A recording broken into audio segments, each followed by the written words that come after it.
Bonjour à tous, voici un petit tuto sur Clip Studio Paint. Je vais vous montrer une utilisation particulière des raccourcis clavier qui me fait gagner pas mal de temps sur l'ancrage et les aplats. On va commencer par l'ancrage bien sûr. J'ajoute un calque vecteur au-dessus de mon brouillon. Je fais CTRL B pour passer le brouillon en bleu. L'option se trouve ici. On peut changer la couleur si on veut. D'habitude, moi je réduis aussi l'opacité, mais comme je ne sais pas comment YouTube va traiter la vidéo, je préfère laisser à 100. On repasse ensuite sur le calque vecteur, on choisit la brosse qu'on veut. Alors moi, comme j'ai pas une tablette à écran ni beaucoup de talent, j'augmente pas mal la stabilisation. On commence l'ancrage. Je trace un premier trait, et comme je veux le corriger, j'appuie et je maintiens enfoncé la touche Y. Ça m'ouvre le panneau de correction de ligne. Je choisis l'outil Pinch avec ces options-là et je viens délicatement retoucher le tracé. L'outil Pinch sera maintenant présélectionné à chaque pression de la touche Y. Une fois satisfait, je relâche la touche Y, ce qui me fait basculer automatiquement sur ma brosse d'ancrage. Je peux faire un nouveau trait. Y enfoncé est maintenu pour corriger. Je relâche pour un nouveau trait que je peux à nouveau retravailler. La fin de cette mèche de cheveux n'est pas très clean. Je presse la touche E en la maintenant enfoncée également. Je choisis la gomme vecteur et d'un geste impitoyable, je supprime tout ce qui dépasse à l'intersection des lignes.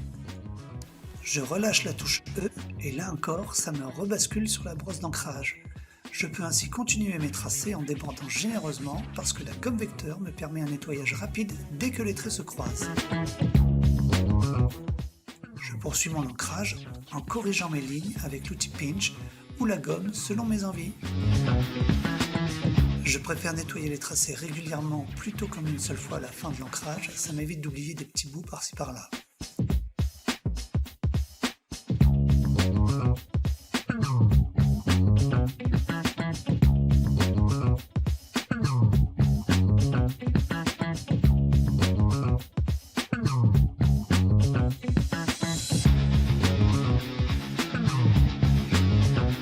Autre option intéressante de Clip Studio, si j'ajoute un nouveau calque vecteur pour d'autres parties de mon ancrage, la gomme vecteur reste opérationnelle lorsque les tracés se croisent, même sur de calques différents.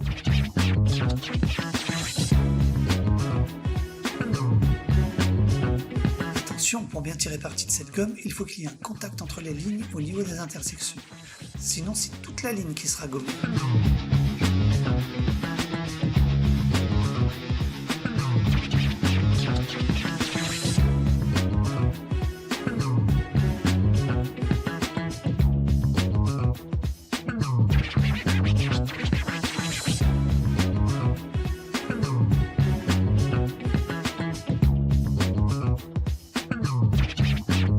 Attention encore, l'outil Pinch ne permet pas de tout rattraper.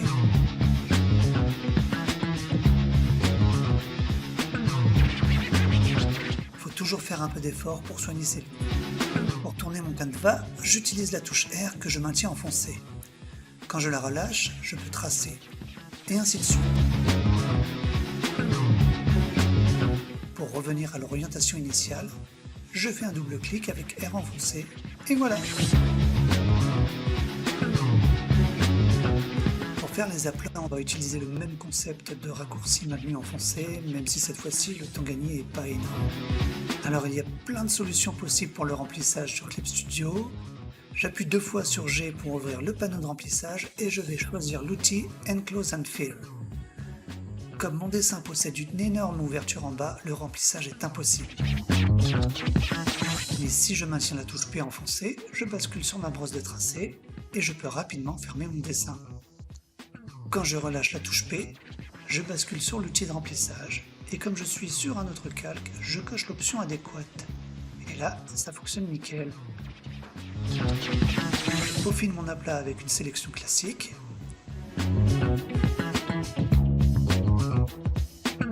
Je vais remplir les cheveux sur un calque distinct avec la méthode précédente. J'ai mon outil de remplissage sélectionné et je maintiens au besoin la touche P enfoncée pour définir des zones pour me faciliter le remplissage.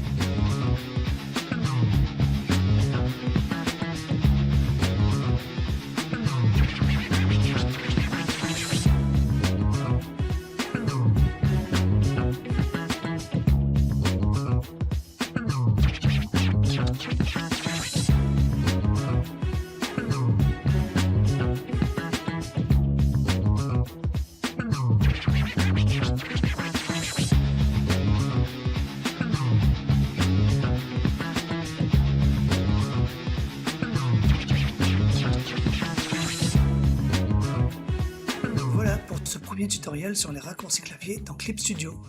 Si vous avez des questions ou des remarques, ça se passe dans les commentaires. Tchuss!